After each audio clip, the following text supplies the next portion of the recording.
What was the original reason for getting the drone to start with?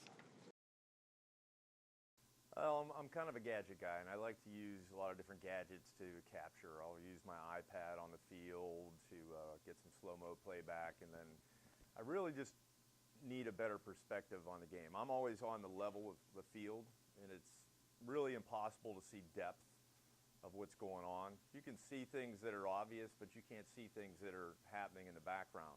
And so I knew the drone would be able to give me a better view of that, and it'd give me good video to publish so other people can see. What were you missing when you weren't using the drone? Just essentially that. I was a football coach before lacrosse, or at the same time as lacrosse at one point. And we always had the booth. The booth could always give you instant feedback. Well, you can't see, again, you can't see deep into the play. And as fast as lacrosse is moving, sometimes you just need a way to, pick up what's going on in the background. Sure.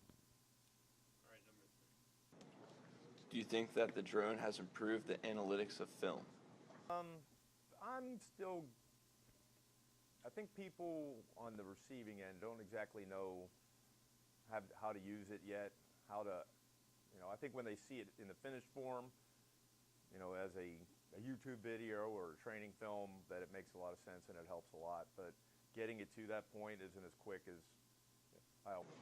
Do you expect other teams to begin using drones as well? I think it's inevitable. It just depends on the economies of it, because I went up and did a Ohio State rugby game one day, and I published it out to the internet because my stepdaughter's boyfriend was playing in it, and he showed it to the coach. All of a sudden, I'm getting calls from all kinds of coaches around the area wanting rugby videos. So I know that people like the angle. They love that, that it moves with the ball. I can move up and down the field with the ball. So I think it's coming, and I can see in the market a lot of people are trying to get it. It's just not considered real safe.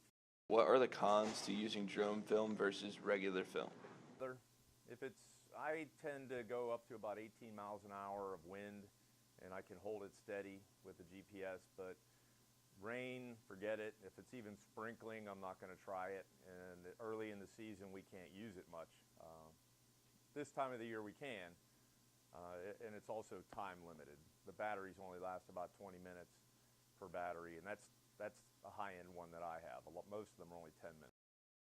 You get the bang for your buck out of the drone film.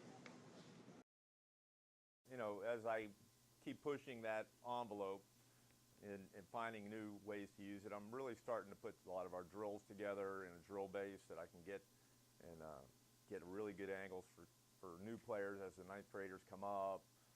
Next year I'll be able to just show them the video and let them go.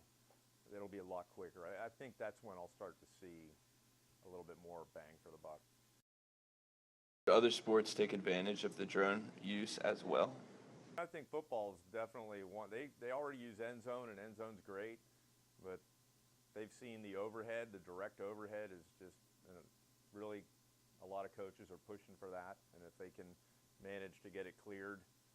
Right now the FAA is kind of holding us back on the overhead flights, but that's going to change soon, I think. Okay, the reason for using the drone, my original reason was so that I could get views that are very hard to see from the ground. Okay, and in this case we're playing man down defense against Lakota West man up, and you can see real quickly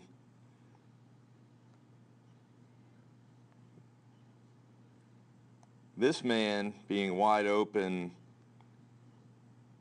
for a feed pass from this guy. Now, I could probably see that on the ground, but I want to take and see just how we need to rotate differently to prevent this from happening. See where the confusion is, and more than anything, allow players to see that as well. Okay, once again, boom, we have another man open. This time, I'm taking it from a different angle. Sometimes a different angle will give you a different perspective on things that might help you see it a little bit better. The limitation on the drone is obviously weather. This is a good day, It's pretty good up to about 18 mile per hour of wind. But if it's raining, I can't put it up. The electronics are sensitive, and most drones are not waterproof, mostly because they need to have heat taken away from the computer. Okay, so this is directly overhead, and in this case, we are on man-up offense. Gives me an idea of whether we're creating any good shooting opportunities in this offense and how to adjust it.